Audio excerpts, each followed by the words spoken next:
Assalamu alaikum, Islam made for kids, and today we're going to talk about why we should eat with our right hand.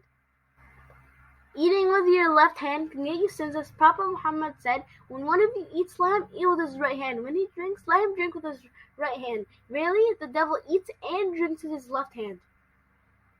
عن ابن عمر أن رسول الله صلى الله عليه وسلم قال إذا أكل أحدكم فليأكل بيمينه وإذا شرب فليشرب بيمينه فإن الشيطان يأكل بشماله ويشرب بشماله.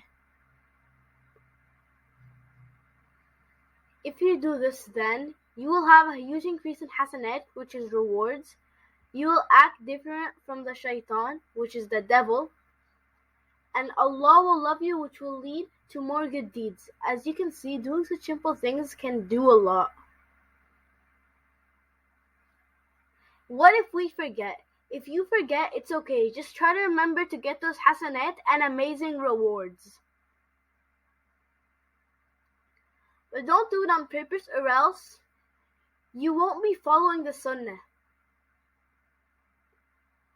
Get hasanat anywhere, anytime, on any occasion.